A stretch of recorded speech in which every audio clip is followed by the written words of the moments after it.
Hello, and welcome to this edition of Side Retired, the MLB podcast. It is Dylan, joined alongside James and Jack.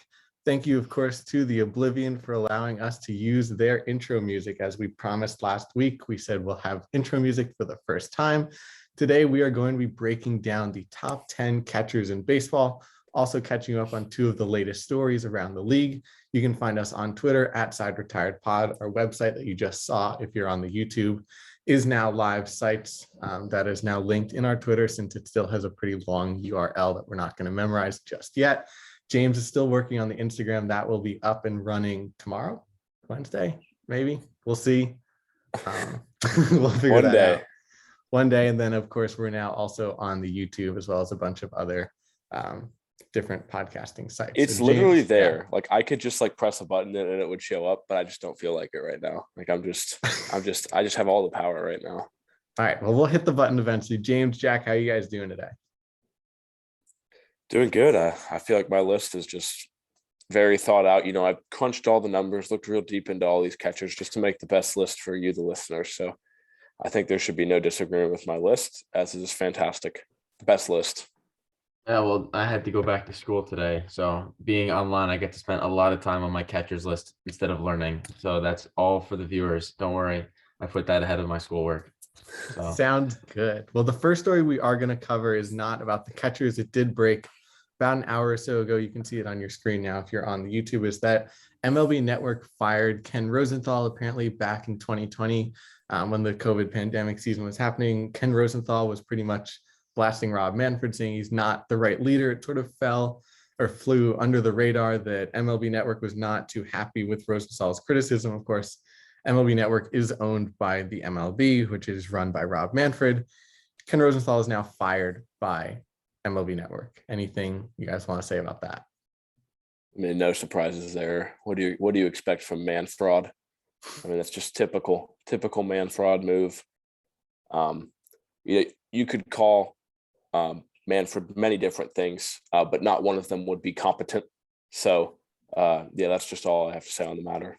Yeah, I mean, I think lots of the stuff, obviously I had forgotten about a lot of it, but back to 2020, with COVID, it starts to be summertime, people are more outside, the cases were going down. For a while, it looked like an MLB season was not going to happen. And it literally looked like it took an arm and a leg for both sides, despite it not really having to be a lot more than it is. It was a huge problem. Max Scherzer had some tweets about tell us when and where. And I think Ken Rosenthal, I don't think anything he said, there's not going to be a single person who thinks it's wrong. And I think it really goes against when I'm an avid, my family, we pay to have MLB Network. It's gone for me. They've really lost their journalistic integrity. Ken Rosenthal is pretty much he's going to be a living legend now. The fact that he bashed probably the most hated person across all of baseball, regardless, despite rivalries, despite if you like analytics, old stance, counting numbers, if you're percentages guys, everyone hates Rob Manfred. And I think that's a pretty blanketed statement. And to have, Ken Rosenthal, one of the most respected baseball journalists, blast him like that and put his job on the line really shows, in the direction the sport is going, and the fact that baseball, and I'm at a time where it's probably the most controversial it's been in a while, where we have these CBA talks, that Rob Manfred is just not the guy to be leading us. I'm really happy that Ken had obviously it takes a lot of guts to do what he did. And I think his other employees, Fox and The Athletic, are going to be really happy with his work with that.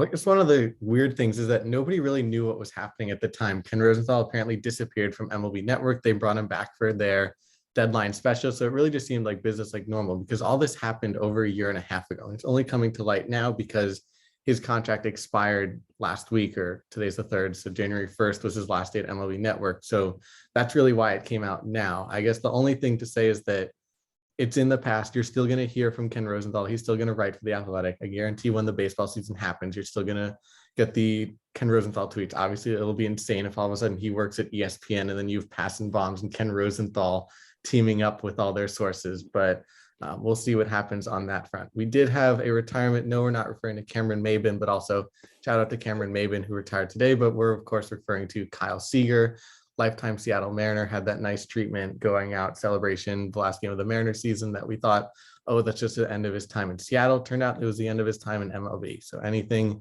you guys want to add about the Kyle Seager situation? Yeah, I mean, solid career for Corey Seager's brother. That's really all I have to say about it.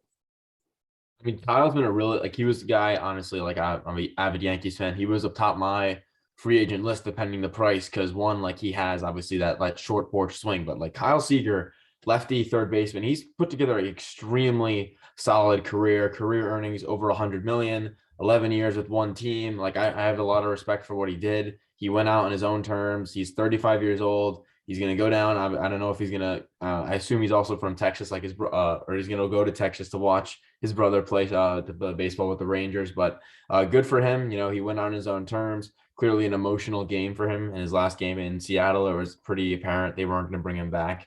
I mean, hats off to him. Great career. I mean, have a nice retirement. And I mean, it does also open up Chris Bryant to the Mariners. All I'm saying, Mariners need to make a splash. I know they got Robbie Ray, but you can't really have an up and coming season like they did last year. I believe they won 82, 83 games, which is unexpected for them. 90. They won 90. Yeah, they were one game off the playoffs. Yeah, they won 90 games. All right. Well, even more proving my point, the Mariners should go all in. I know they got Robbie Ray. Jared Kelenic is hopefully going to do better in a full season. Kyle Lewis is coming back from injury, but they still need that middle of the order piece, and they can't really rely on Julio Rodriguez because we saw what happens when you rely on a top prospect like they did with Jared Kelenic this season, maybe Mitch Haniger as well, rebound season.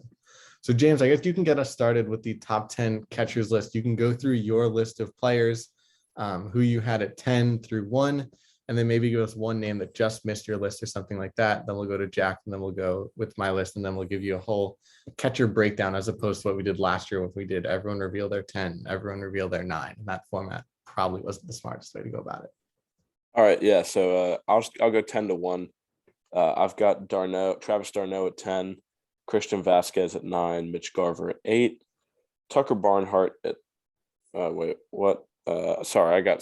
start over. Travis d'Arnaud at 10, Christian Vasquez at 9, Mitch Garver at 8, Stallings at 7, Contreras at 6, Yachty at 5, Smith at 4, Will Smith at 4, Yasmani Grandal at 3, Salvador Perez at 2, and JT Realmuto will round out my top 10. All right, Jack, go for it. I'll go reverse loading. So I have Jacob Stallings, Narvaez, Zunino, Perez at 7, Garver 6, Stassi, Realmuto, Murphy, Smith, number 1, Yasmani Grandal.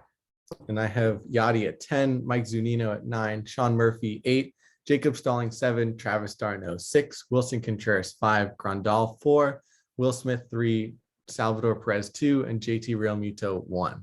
I guess one name we can start off with, and let's get us back to the baseball reference page on these guys. We didn't mention either of the New York catchers, and that's Gary Sanchez and James McCann. We can start with Sanchez since he has the potential to be a top 10 player, but definitely hasn't shown it the last couple of seasons. Did you struggle at all to think about putting him on the list, or is he just a goner and you've given up, especially as Yankee fans? No, I think especially because, I mean, more so than any other position, I think for the catcher's position, you have to weigh defense and offense pretty much equally because of all the work you're doing behind the plate. Obviously, you're calling the game with the pitcher, and defensively, despite any minor improvement, the guest network claims Gary Sanchez makes, it's just his defense is abysmal. It's terrible. Yeah, he has a cannon for an arm. Yeah, that's great, but no one runs anymore. He can't block a ball for his life. He can't frame a ball for his life. It's just pathetic defensively. And then offensively, I will say he actually impressed me. There was the brief stretch in June where he was prime Bonds. And then up until he got COVID, he was actually having a decent offensive year. And then because of COVID, he lost a ton of weight, and it really derailed the season. So I personally wanted the Yankees to look at a potential different catching option going into the year. I know Tucker Barnhart was on the market. I mean, I doubt it now, but Shawn Murphy could potentially be a trade acquisition. But it seems like Kyle Higashioka is evolving into a great player. So maybe they go at it with Gary, you have to earn your job, because it seems like he plays better with a chip on his shoulder. He needs to go and take his job back from Higgy. But I think Gary, obviously, he had some bright spots offensively this past year. If he can build on that, and the Yankees are a team that really need a lot of offense after the disgusting 2021 season. So hopefully Gary can surprise us. But as of right now, he's probably not even top 15 for me. I mean, yeah, I think Sanchez was borderline for me. I mean, his OPS plus was right around 100, meaning it was 99.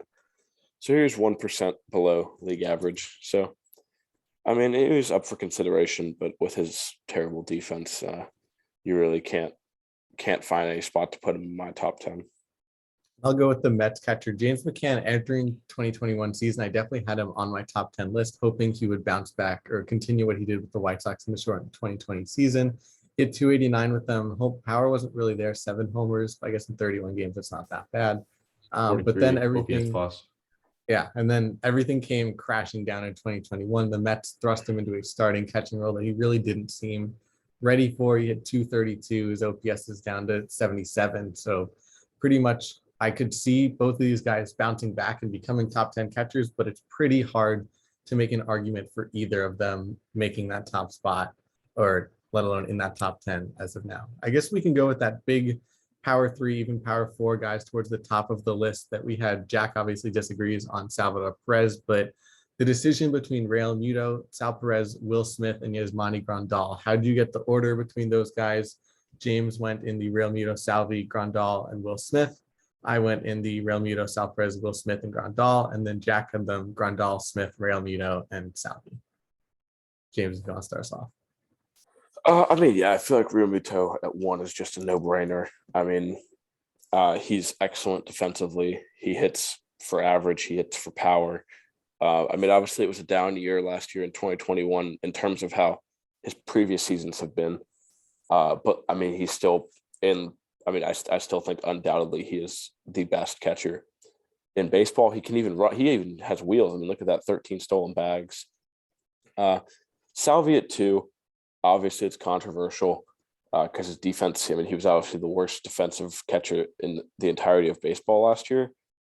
Which was surprising because he does have 5 gold gloves, but last year maybe the advanced workload definitely hurt him defensively. Yeah, I think so. But, I mean, dude, you can't deny 273 average with 48 bombs. I mean, tied for the American League lead in home runs, and he led the league in RBIs. Like, look at his OPS plus. I mean, 126. Which doesn't really seemingly tell the whole story. But, I mean, he had a monster year at the plate. And for that reason, I had to put him at 2. Grandal at 3. I mean, sure, his average was down this past season. But, I mean, he got on base. And that's really all that matters. And obviously the pop is there from Grandal.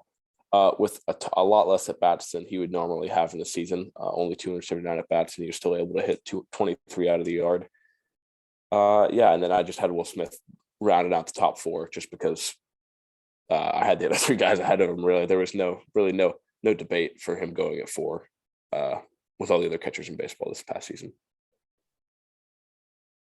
Jack, give us the Realmuto, or give us the Grandal at 1. So first, Grandal at 1. I think obviously I mentioned I weigh defense pretty heavily with the catcher position. I think it goes hand in hand, which is probably why Sal Perez is much further down on my list than the other 2 guys. But Grandal, obviously, last year, granted it's limited playing time. I think he had by far the best offensive season out of any of them. Like James mentioned, he gets on base a crap ton. He had like a 159 weighted runs created plus, 160 OPS plus. His offensive numbers are just off the charts percentage-wise, but obviously he doesn't have the cumulative numbers just because of limited playing time, which is why he was my clear foot number 1. He was by far offensively the best catcher in baseball. Which is also Sal Perez, partially why is offensively overall, he was the 4th highest OPS plus of all catchers. He had his high RBIs are, well, granted 1, he had more at bats with runners in scoring position than even Vladimir Guerrero Jr., who probably had the best offensive season in the entire major league last year. So his RBIs, I'm not a huge fan of that stat. And then Will Smith at 2nd. I think overall he had just a couple notches below Grandal. He's still excellent offensively. Probably, I think, depending on how this year goes, I think he could definitely crack the number 1 spot. I mean, he's only in his 4th, or 3rd full major league season. And then after that, I had Realmuto. Realmuto is not really accustomed to the type of season. 112 OPS plus. His defense obviously is still spectacular. The WAR really reflects that. So I mean, Realmuto is still a great player, but I think definitely 3rd out of the Grandal Smith in trio. I think maybe I have a bias, and maybe the same thing will happen with you guys, where that you as Yankee fans will watch more American League games, and I as a National League guy will watch more NL games, which is why I probably had the Realmuto, Will Smith, and then as we saw later down on my list, I have Contreras, d'Arnaud, Grandal, or d'Arnaud, Contreras, Stallings, Molina, who are all NL guys. So I'm used to watching them. I completely agree with Jack's point in that Will Smith easily could become the number one catcher based on his age and everything to do with that. The Dodgers finally let the training wheels off of him this past season. As you know, his rookie year only played 50-ish games, and then he played roughly half of them, even though he didn't miss any time due to injury. It was just they were platooning him with Austin Barnes in 2020. 130 games, we saw the dividends. He hit 25 homers. His OPS didn't suffer at all. So I could definitely see Will Smith becoming that top catcher next year. How about the next tier of catchers? You have the Contreras, d'Arnaud, Jack has Max Stassi in there. So pick one of your middle guys as to sort of maybe in your 4 to 6 range, maybe even 7 if you have anyone unique there, and say, why do you sort of bank on that guy having a really good season? I'll go with Yachty. I mean, you know what you're going to get from Yachty every year. He's going to be a wall. He's going to throw anyone out that runs. And I mean, he's going to hit like 250 to 270, like with, just nice singles and doubles. I mean, he gets the job done every year. He's consistent, and he's not a liability on defense. So that's why I had Yachty at number 5, right behind with the big gap behind the top 4 guys. But yeah, I feel like Yachty is still easily a top 5 catcher in baseball because just his consistency and his great defense behind the plate. I strongly disagree with pretty much every word that just came out of your mouth because, well, one, his weighted runs created plus, OPS plus, whatever, is 83, pretty much 20 points below league average. Granted, catcher position, you're going to weight that differently, but still he's a subpar player offensively. And then defensively, his framing obviously really suffered. I think Yadier Molina is probably going to be a Hall of Famer. But to judge and say that he's still going to put up consistent numbers, he's approaching 20 years in the major leagues than he did, 5-10 years ago, I think is just like inconsiderate, especially considering the wear and tear catching does to a player. And so to have the weight, his 88 weighted runs created plus with, some of these top 5 guys like Salvador Perez had, like you mentioned, he had a 127, Will Smith 130, Yasmani 160. It's just offensively, there's nothing there to compare. And then defensively, when you're subpar as he is, -3 runs extra strikes, which is baseball savants statistic to show like how good a player is at framing. It's just, I don't really see why Yachty belongs anywhere near this list. And so for my guy, I think Dylan mentioned Max Stassi. He actually had a pretty decent year last year, broke out in the shortened 2020 season, had an on-base 326, slugging 426, then with a rated runs created plus of 107. A top guy, he's top 10 in runs extra strikes. He came in, he finished the year at 6th, and so he had 6, only behind 5 guys. One of them, some of them will be mentioned later. Max Stassi, I think, is he's catching an Angels rotation that still really needs to build up. They signed Noah Syndergaard. They just got Aaron Loop, obviously, Shohei Ohtani, but lots of pitching that he's going to have to back. So we'll see what he does with that. But obviously, excellent defensively, about an average offensive player, which for the catching position is even better than average. So Max Stassi, I would look as a catcher to break out this year. I'll go with my guy, maybe a former Met, little biased, but again, he was pretty bad as a Met, so maybe that should be a negative bias towards him in my book. But Travis d'Arnaud has fully broken out since leaving the Mets, especially last year with the Atlanta Braves in 2020. Last year's in 2 years ago. He had 321. He had an OPS plus of 139.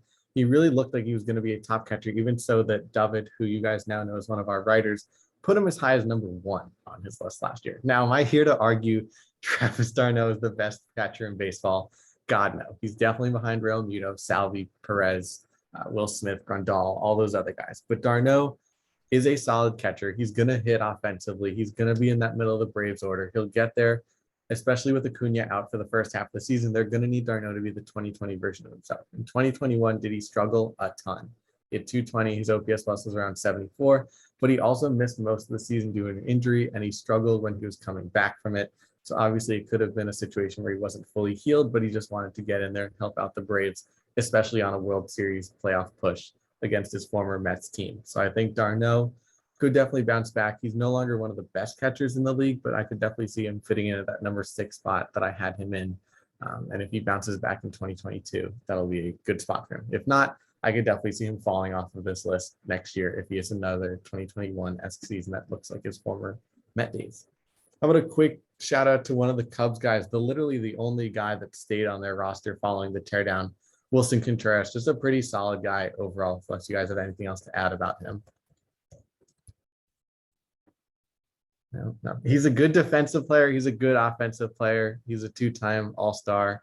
Yeah, I mean, he's solid. I mean, he just lacks consistency. You know what I mean? You can get those up and down kind of streaks from him offensively.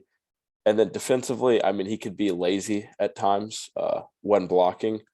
So I mean, that's kind of it. But, I mean, he obviously has a rocket for an arm. And I mean, when he's playing well, he's playing very well. Yeah, I'd say he's a middle of the pack catcher in the major leagues. Not in the upper echelon, but he's definitely a solid guy that you feel confident with behind the dish. Yeah, it seems like offensively he had a decent year last year. 108 weighted runs per rated plus. He has, like, obviously for a catcher, you're going to weight that higher than you would an average player. So I mean, it's a pretty decent number. Defensively, I'm not huge on him like James. Obviously, like, I mean, the quote unquote laziness can be reflected in his framing or blocking, and so like I'm not huge on Contreras, but obviously it seems like Cubs fans, that's like your big guy right now. Depending, obviously, there's some new faces, minus Brizzo and Baez, but hopefully he could play better. I'm not huge on him, but obviously you guys seem to have him. I mean, in the middle of the pack of your top 10. So we'll see how if he can live up to being like this new face of the Cubs next year. I could also see him still getting traded this offseason. I don't know where. Maybe it's to the Angels or another team like that, but I could see a Willson Contreras trade if the lockdown ends. But at the same time, they just signed Stroman. So the Cubs are in one of those weird phases where they're going for it because they don't have enough offensively, but at the same time, sounds like they're going. Also, just saying, Contreras had a higher WAR than Realmuto last year. So just for all you WAR guys. One guy that I thought I was high on, and then I saw Jack's list, and now I'm very I guess Jack's the big guy on this. Shawn Murphy. Jack, if you want to take it away on your boy. Yeah, I think Shawn, obviously the stat I've quoted a couple times, runs, extra strikes. Shawn Murphy finished fourth in that in the MLB. He had 8, obviously offensively, pretty overall year. He's not one of the best catching wise, but I think defensively, if you look at his blocking, his framing, obviously, I mean, throwing guys out isn't a huge part, but then he also rounds out. He's working with an athletic staff that has some pretty good guys who had big years last year. Chris Bassett, Frankie Montas, Sean Manaea. So I think he gets obviously some of the credit for that. But I mean, his offensive numbers aren't going to wow you from this past year, but I do have him rated so high just because I view him as the premier defensive catcher in the major leagues, which is probably very important. There's probably not a single position, maybe shortstop, but other than that you value defense higher from than your catcher. So that's why, I mean, I have him at number 3 on my list, which obviously I don't know, that's going to sound a little bit controversial because especially considering I don't know where you guys had him, but obviously that's a bit of a hot take. I think JT Realmuto could definitely, if you wanted to have him over Murphy, I have no problem with that. But Shawn Murphy is definitely another guy if you want to value catcher defense. And then if he has years like his private, 2020, he had a 120 weighted runs created plus. 2019, I think he had a 130. So if he has offensive numbers like that combined with premier catching defense, he's going to be, a top 5 catcher in the league. I have him on my list. James, one guy you had on your list is a Boston Red Sox guy that probably goes a little bit underrated, but at the same time, the stats alone probably don't pat him into a top 10 catcher. Christian Vasquez, what are you seeing in him? Do you just like him in the Red Sox lineup? What's up with him? That's also a great profile photo he has. It's pretty funny. But I mean, yeah, I feel like he's just underrated as a catcher. I mean, he's solid. He swings it pretty good at the plate.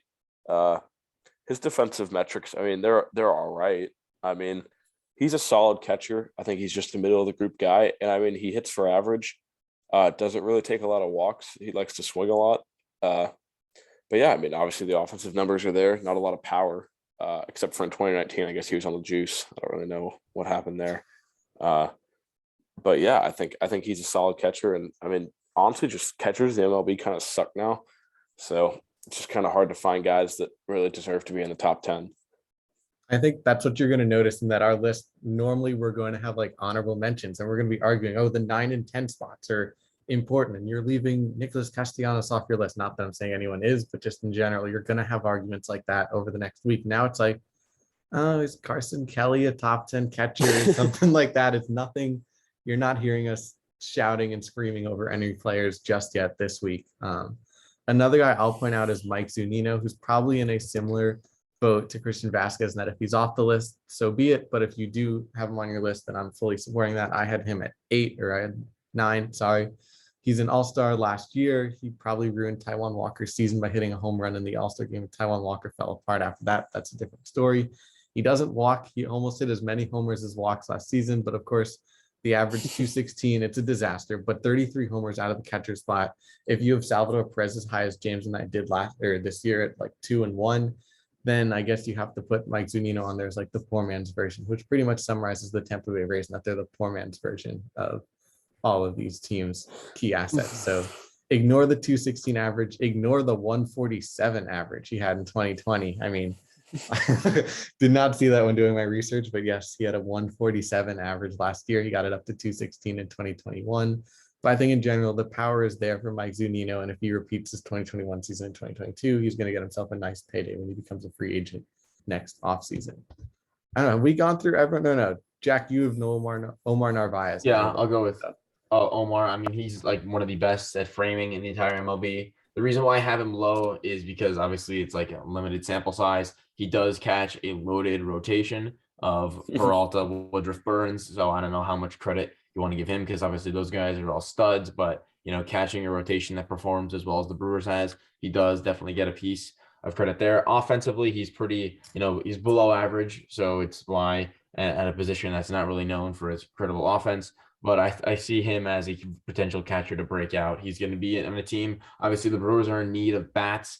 They fell short of their year. Obviously, Josh Hader giving up a home run to Freddie Freeman is not how they wanted to end their season. But Omar is definitely, and obviously the Brewers as a whole really need to put it together offensively to back, probably the best pitching staff in the major leagues. So if he gets some offense, he could definitely get some boosts. But I mean, he's my guy to break out. I don't think many people, even other like stat nerds, have him in their top 10. But obviously, I value framing pretty highly. So him being the number one got him to squeeze at some of those fringe top 8, 9, 10 spots.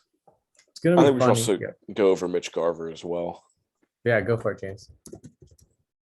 Oh, I mean, yeah, I think Mitch Garver hit well last year. He's a solid defender. I mean, it's not horrible. He's not great. I mean, he gets the job done back there. But where you're really going to see Garver excel is at the dish. I mean, you can look at his just 2020 doesn't count for anyone unless they had a good year. But yeah, I mean, look at his 2019 157 OPS plus. This year he had a 139 OPS plus.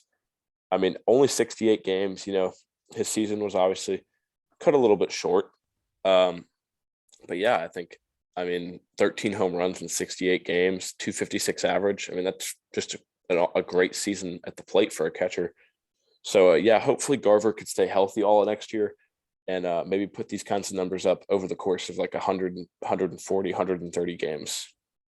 And then I guess the last guy, I'm pretty sure that we're on our 3 list, Jacob Stallings. By no means is he a top catcher in the league, especially now that he's going away from Pittsburgh and he's headed to Miami, which is arguably a worse hitter's park, which is kind of hard to do from PNC, especially Miami is pretty big. I know Mets fans remember Jacob Stallings as the guy that hit the walk-off grand slam off of Edwin Diaz, where Diaz pointed to the sky as if it was an infield pop-up, but no, that was into the second row in left field. But Stallings overall, really good defensive metrics. He was the Gold Glove last year for the National League. His offense, not great, but again, as a catcher, this is serviceable numbers that you can put out there. Now he'll be in Miami catching all the young guys, Sandy Alcantara, Sixto Sanchez, Trevor Rogers, and a bunch of other guys like that. So, yeah. I guess we could mention a couple of the other lists submitted to us. As always, check out the Side Retired website. If you're watching us on YouTube, you can see this right now. Sneak peek. David Halpert, who's last year's mystery man, he apologized. He didn't have any hot takes like Travis d'Arnaud at number 1, but he did have his top 10 catchers list here listed on the website. You can go check out. Former host Ryan Barry also gave us his list. Nothing really controversial there. Grandal, Realmuto, Shawn Murphy, Salvi, Contreras. Wait, he's got 2 Murphys. He has Tom Murphy in his list. Interesting. I don't think anybody else mentioned Tom Murphy, but he had Grandal, JT, Will Smith, Salvi, Contreras, Shawn Murphy, Mitch Garver, Zunino, Tom Murphy, and then Max Stassi. I guess that's all that is to mention there. The only other person I think we should mention at catcher just because he retired is Buster Posey. Where would you have put Posey? What would you have done with him? I know he's retired now, so it doesn't really mean that much, but coming off of a couple of not so great seasons, he didn't even play in 2020 due to COVID. But last year, All-Star, MVP candidate. Posey at 1. Posey at 1. I'm a Posey stan. Posey at 1. I think he goes. No, for me, I think Grandal, Smith stay at 1-2, but probably Posey at 3, just because of like age. Obviously, 140. I don't know. Like he's a very good hitter, but to go from 83 not play 140, I'm not sure like how sustainable that would have been for another year. But obviously, top player. And, Hashtag catchers who rake. Yeah, excellent player. Retired too soon. Good for him though. I mean, he goes out the David Ortiz way of being one of the best in the league and saying, yeah, I'm going out in this way. I don't even think his contract was up. I'm pretty sure he had another year left over, but he decided. Too bad he won't make the Hall of Fame. Final question, one word answer. Famer. Is Buster Posey a Hall of Famer? One Yes. word answer. Yes. Not even close. Yes. Nope. Right. Yes. I think I just found a lockdown episode if this continues into March, like we're expecting it to be, because although Bob Nightingale tweeted there have been no talks and there's nothing headed towards an agreement. That means the deal's done tomorrow. I don't know. I was listening to Chris Rose today. It seems like those guys also think, but it's definitely going to be tough. I mean, I don't know how it's going to play out, but hopefully no missed games and my boy Carlos Correa's free agency is not impeded. Well, we can see maybe this means that we could have a current players, are they Hall of Famers or not episode in the near future. As always, if you want to submit your top 10 list to us at a future position, as well as just chime in on how you think our catchers list went, you can tweet at us at SideRetiredPod. You can now email us sideretiredpod@gmail.com. The YouTube page is up and running. The website is up and running. The link to that is everywhere. Jack did a nice job getting that website together. We'll fix the URL at some point. And of course, James's little baby, the Instagram page, will be up and running at the click of a button. We've been hearing this click of the button since last week's episode, but there. It's no, it's the there. account. The account is created. Like it's out there on the internet. Just no one knows what the account name is besides me. So I literally just have to change the name to Side Retired Podcast, and then you would see it. But no one knows what it's called. We shall see what happens for Dylan, James, and Jack. Unless Maybe it's still else. maybe it's still in Campion's burner. We will never know. The world will never know. Unless there's anything else you guys need to add. No. Look at that. You're shaking your heads. Yeah, I mean, I think all I have to add is that the day that Buster Posey can be in the Hall of Fame is the day that Jorge Posadas is in the Hall of Fame. So Nope. No, the episode's over now. So Dylan, just say the thing, and that's, I guess, we're good. All right. Until that next side week. is retired. Hey, it's my thing. All right. Jack said it. So see you next week.